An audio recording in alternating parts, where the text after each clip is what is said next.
Halo Sobat Gowes, jumpa lagi di channel Portal Sepeda Indonesia. Di video kali ini kita akan menyaksikan pemaparan mengenai sejarah Museum Geologi Bandung dari masa ke masa. Pemaparan ini disampaikan langsung oleh pihak Museum Geologi Bandung saat acara GNYR 2023. Oke, kalau begitu selamat menyaksikan videonya. Siap. Oke, Kang Tori, karena Kang Tori sudah biasa menyampaikan apapun tentang Museum Geologi, maka ini langsung saja dibantu oleh Kang Tori. Tentang apa yang ada di Museum Geologi bersama Kang Tori dan Kang Rivaldi. Mana? Siap. Turun Kang Dado. Selamat pagi rekan-rekan. Pagi, guys. Bukan dari Bandung aja ya, rekan-rekan yang goes tadi pagi. Bandung memang lagi ini nih, lagi sendu cuacanya beberapa hari kemarin. Izin menyampaikan saya mungkin biar lebih akrab manggilnya teman-teman. Izin menakan diri di sini saya Tori Agus diberi mandat untuk menyampaikan apa sih Museum Geologi ke teman-teman. Mungkin orang Bandung mah udah tahu ya, walaupun terakhir ke Bandung terakhir ke Museum Geologi paling SD atau ke SMP. Mungkin untuk teman-teman yang di luar Bandung pernah mengajak anak-anaknya berkunjung ke Museum Geologi. Oleh karena itu saya diminta oleh Pak Adit di dalam dan Pak Kepala Museum untuk menyampaikan apa sih Museum Geologi, apa sih peran sejarahnya, karena ada pepatah kan tak kenal maka tak aku ya. Oke, di sini saya tidak sendiri. Di sini saya Tori sebagai staf di edukasi informasi dan ditemani nih oleh ahli sejarah mungkin ya kalau saya. Sama aja sih. Ya, sama aja. Kita satu apa ya? Satu ruang kerja dengan Kang Rivaldi, staf di edukasi informasi juga. Mungkin bisa memperkenalkan diri Kang. Silakan ke teman-teman. Ya, terima kasih Kang Tori dan juga atas kesempatannya ya dari Balikin, juga dari Museum Geologi tentunya. Nama saya Rivaldi Eviansyah, sama Kang Tori di staf edukasi informasi, dan keseharian kita juga membuat konten ya. Betul. Konten atau penyebar luasan informasi ya, baik dari itu sejarah, koleksi, dan kegiatan-kegiatan kita.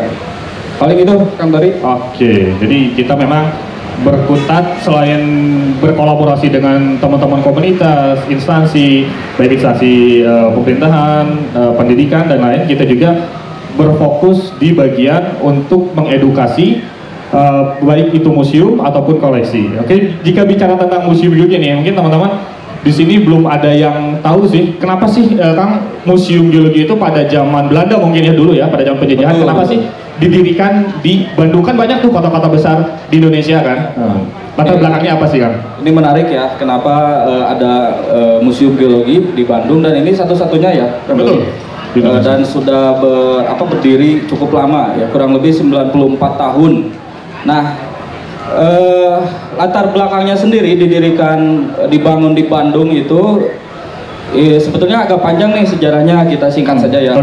Pertama itu dari ada semacam lembaga penyelidikan kegeologian, yakni Dienspanheidmenwezen.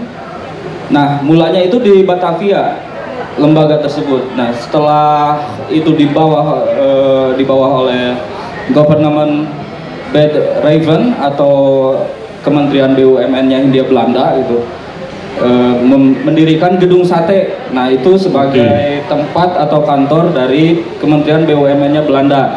Nah, si Dinas Pertambangan Hindia Belanda itu berada di bawah Kementerian BUMN.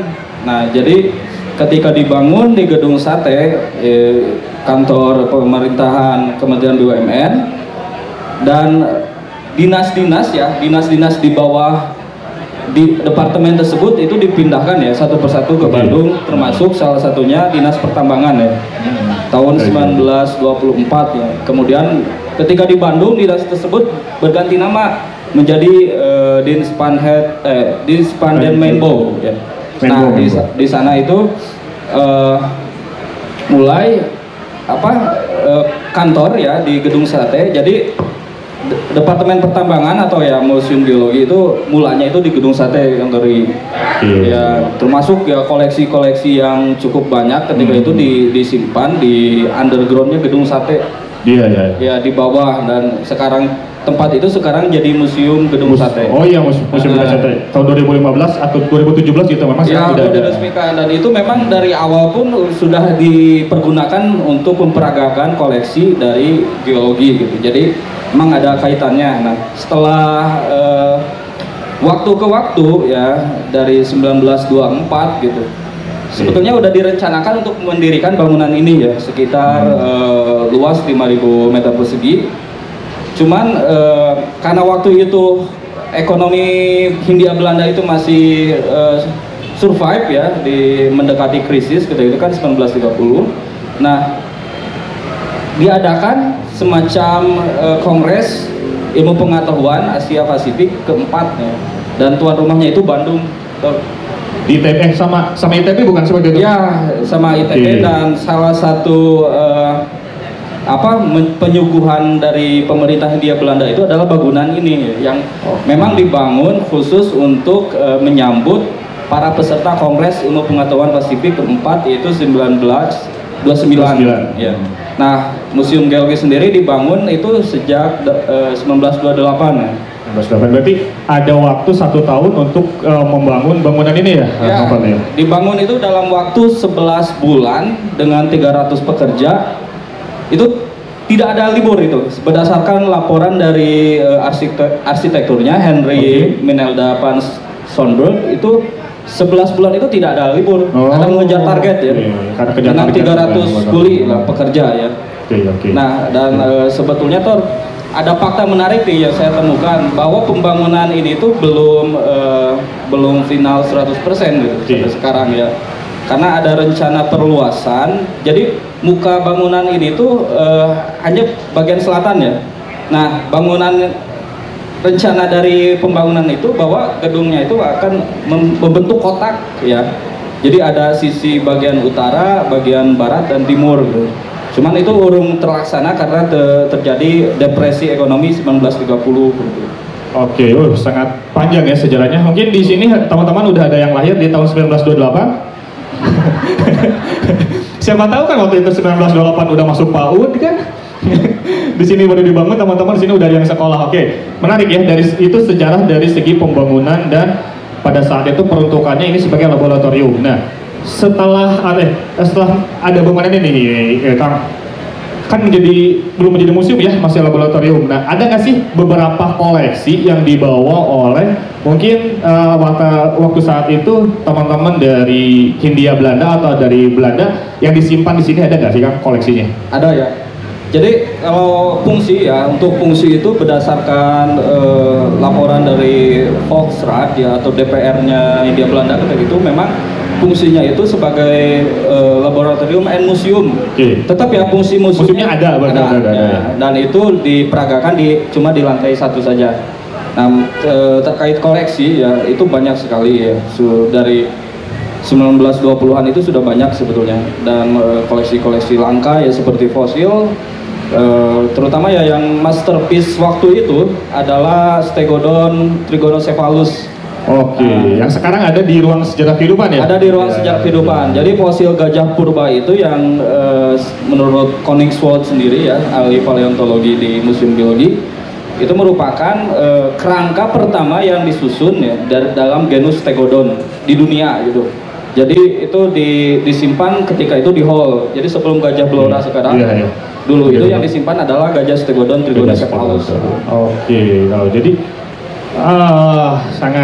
sangat menarik ya, bukan hanya dari segi bangunan, tetapi memang dari koleksi pun pada saat itu sudah menyajikan, bahkan mungkin sekarang menjadi aset negara ya Kang? Ya, sekarang itu udah terregistrasi sebagai barang milik negara ya, atau BMN. Jadi secara kepemilikan itu miliknya Kementerian Keuangan sebetulnya. Kita punya untuk mengelola gitu. Sangat menarik ya.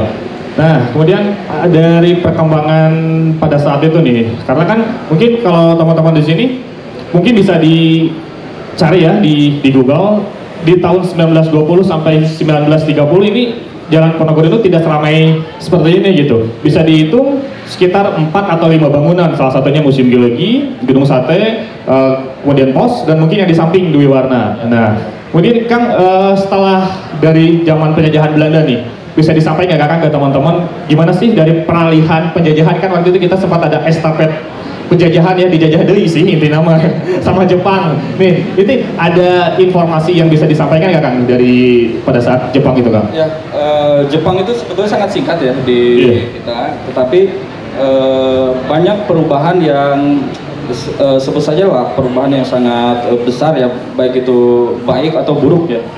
Pertama, di Inspan Mainbow itu berubah jadi Chishitsu Kosatsu. Nama gedungnya ya, nama gedungnya. Dan beberapa koleksi itu banyak yang diambil sebetulnya berdasarkan laporan-laporan itu, koleksi-koleksi bagus itu banyak dibawa ke Jepang. Itu ya buruknya. Namun bagusnya itu di sini itu diadakan semacam sekolah, Tor.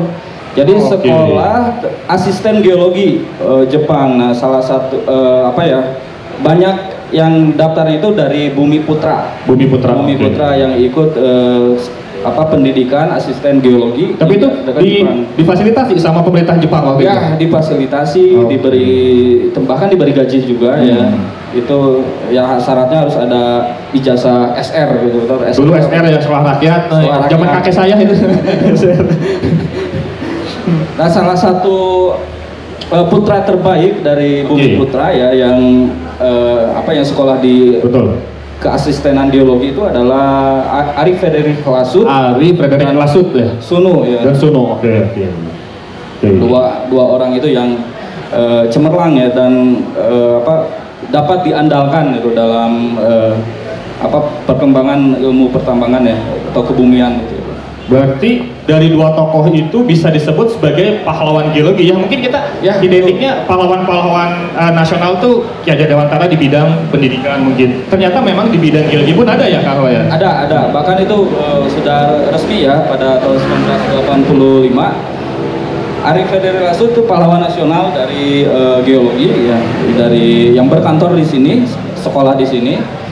Dia itu mengamankan arsip atau dokumen kegeologian yang sangat penting ya dari Belanda, dan dia wafat ditembak ya oleh Belanda gitu, dan sebagai jasanya itu dijadikan pahlawan nasional. Ari Frederick Lasut. Sementara kalau Suno itu masih belum secara pahlawan nasional belum, tetapi memang jasanya sangat besar. Kalau Lasut itu Suno, kalau Suno itu dia membuat kamus geologi Indonesia pertama ya. Jadi kosakata dari asing kemudian ia gubah menjadi bahasa Indonesia gitu. Itu salah satu kontribusi dari Suno. Mungkin kan dulu kan catatan-catatan geologinya, mungkin hasil-hasil penelitian itu masih berupa bahasa Belanda ya, dan Suno ya yang menerjemahkan ke bahasa Indonesia. Singkapan. Sangat panjang lah, saya juga belum paham, udah beberapa lama kerja di geologi. Bahasa geologi. Oke, jadi itu perkembangan dari zaman Belanda ke Jepang. Nah ini Kang, untuk selanjutnya nih, setelah kita merdeka, ada nggak sih Kang diperuntukannya gedung ini tuh mungkin oleh Presiden pertama Bung Karno atau seperti apa nih di masa kemerdekaan ini? Jadi untuk secara kelembagaan ya, dari Chishitsu Tokusatsu dari Jepang itu kita akhirnya jadi PDTG atau Dinas Pertambangan Pusat Jawatan Geologi dan Tambang ya. Nah itu 1950-an seperti itu, dan memang ada peristiwa bersejarah juga, yakni didatangi oleh Presiden pertama ya Museum Geologi. Itu di tahun berapa tuh Kang? Tahun 1950-an lah. 50-an ya. Berarti Presiden pertama pernah berkunjung ke Museum Geologi ya waktu itu ya. Dia masuk ke dalam melihat sejumlah koleksi juga. Nah, kemudian ya setelah itu lembaga ini menjadi Jawatan Geologi ya, Pusat Jawatan Geologi. Dan Jawatan Geologi itu cikal bakal dari Kementerian SDM ya sekarang. Benar sekali. Jadi kementerian itu memang cikal bakalnya di sini, di gedung ini. Jadi ini tuh teman-teman, ternyata cikal bakal dari Kementerian SDM, cikal bakalnya berasal dari Museum Geologi ini sendiri. Oke Sobat Portal Sepeda, terima kasih sudah menonton video ini, sampai jumpa di video selanjutnya, salam gowes.